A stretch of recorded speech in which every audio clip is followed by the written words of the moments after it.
Bismillahirrahmanirrahim. Assalamualaikum warahmatullahi wabarakatuh. Alhamdulillahirabbil alamin wa bihi nasta'inu ala umuri dunya waddin.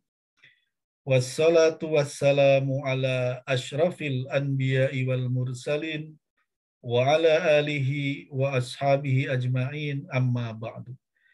Sahabat sekalian yang dimuliakan Allah, alhamdulillah pada saat ini kita berada di program Ilmu Nahwu Shorof Metode Jari Semudah Zikrullah bersama saya Ahmad Syahid Amrullah untuk tingkat dasar pertemuan pertama. Pertemuan pertama ini materinya adalah sebagai berikut.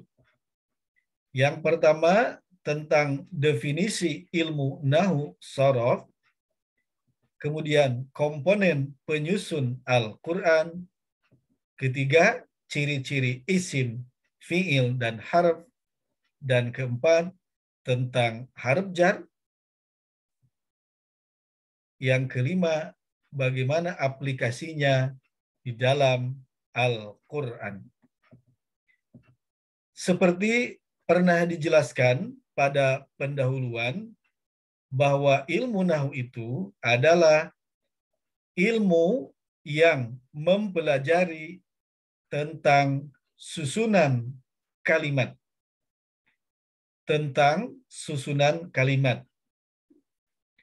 Yaitu untuk menentukan subjek, predikat, objek, dan keterangan pada suatu kalimat.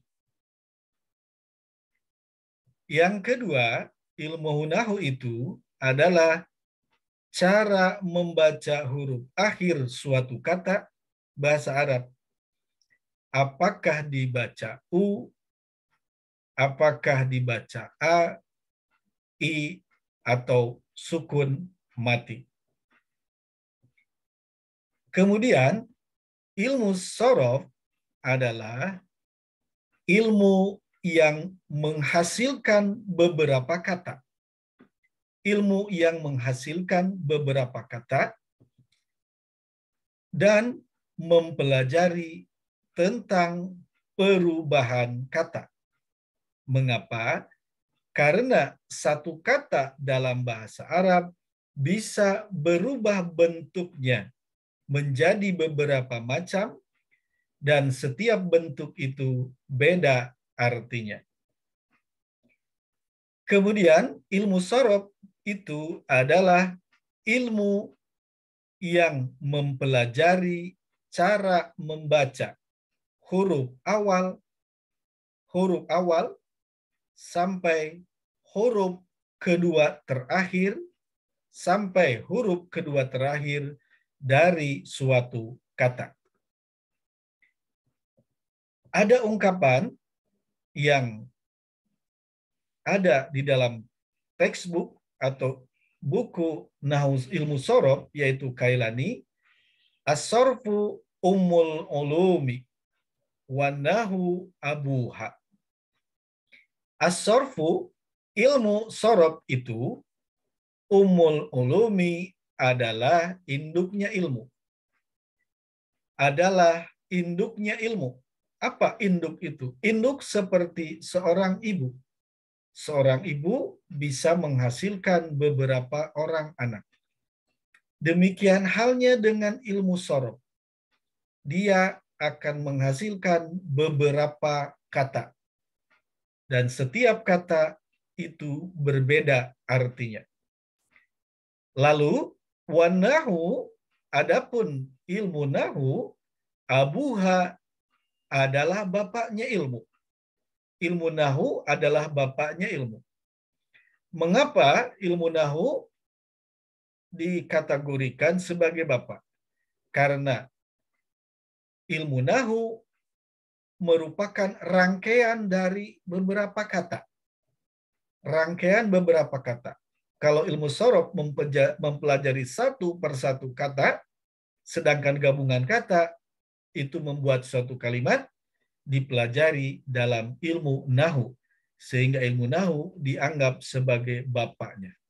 Jadi sorof dan nahu atau ilmu sorof dan ilmu nahu merupakan dua ilmu yang tidak bisa dipisahkan. Kegunaan ilmu nahu dan sorof bisa kita lihat. Di sini ada kata alhamdu, dibaca doma. Kemudian huruf pertama sampai huruf kedua terakhirnya dibaca ham. Lalu ada kata alhamda, huruf pertama sampai kedua dibaca ham, sama dengan yang ini. Lalu ada alhamdi, huruf pertama sampai kedua terakhirnya ham. Nah, di sini huruf terakhirnya ada du, ada da, ada di. Ya. Baik. Cara membaca suatu kata bahasa Arab itu dibaca ham ini, yaitu huruf pertama. Kalau alif lamnya dianggap tambahan, jadi huruf pertamanya ini ham, huruf H, huruf mimnya huruf kedua terakhir. Cara membaca ini ham, dipelajari di dalam ilmu sorof. Jadi cara membaca huruf awal sampai huruf kedua terakhir dibahas, dipelajari dalam ilmu sorof. Adapun cara membaca huruf akhir suatu kata, apakah dibaca du, atau da, atau di, du, da, di, ini dipelajari di dalam ilmu nahu. Sehingga antara ilmu sorof dan ilmu nahu, ilmu sorof dan ilmu nahu itu, atau ilmu nahu dan ilmu sorof, ya bisa ilmu nahu sorof atau sorof nahu boleh, merupakan dua buah ilmu yang tidak bisa dipisahkan. Karena satu kata bahasa Arab itu memerlukan ilmu nahu dan ilmu sorof sekaligus. Lalu ada perbedaan istilah yang ada pada bahasa Arab dengan bahasa Indonesia. Pertama, komponen terkecil dari suatu kata atau bahkan dari suatu kalimat adalah huruf. Huruf bahasa Indonesia misalnya A, B, C, D, dan seterusnya. Ini huruf, komponen terkecil. Setiap individunya. Ya. Kemudian dalam bahasa Arab juga ada yang disebut huruf. Huruf ini kita kenal dengan huruf hijaiyah. Ada A, Ba, Ta, Tha, Jim, dan seterusnya. Ada huruf sama ya, bahasa Indonesia dengan bahasa Arab. Lalu gabungan huruf membentuk suatu kata. Contoh kata dalam bahasa Indonesia ini membaca. Membaca ini ada berapa huruf? 1, 2, 3, 4, 5, 6, 7. Ada 7 huruf. Gabungan huruf membentuk suatu kata. Nah, dalam bahasa Arab, kata itu istilahnya adalah kalimah. Jadi, kata dalam bahasa Indonesia, bahasa Arab itu namanya kalimah. Contoh, di sini ada Al-Quran. Al-Quran ini adalah satu kata atau satu kalimah. Terdiri dari berapa huruf? 1 alif, lam, qaf, 3 ro, alif, nun. 1, 2, 3, 4, 5, 6. Ada 6 huruf. Ya. 6 huruf ini membentuk suatu kata. Dalam bahasa Arab, kata itu disebut kalimah. Kemudian, gabungan kata membentuk suatu kalimat. Kalimat adalah gabungan dari beberapa kata. Contoh, kalau bahasa Indonesia, Ahmad membaca Al-Quran. Ahmad membaca Al-Quran. 1, 2, 3. Kalimat ini terdiri dari 3 kata. Terdiri dari 3 kata. Lalu dalam bahasa Arab, apa itu kalimah? Apa itu gabungan kalimat? Gabungan kalimat membentuk suatu jumlah. Jadi dalam bahasa Indonesia disebutnya kalimat, kalimat itu gabungan kata, sedangkan dalam bahasa Arab gabungan kalimat atau gabungan kata membentuk suatu jumlah yang dalam bahasa Indonesia disebut kalimat. Contoh jumlah bahasa Arab, yaqra'u Ahmadu al-Qur'ana.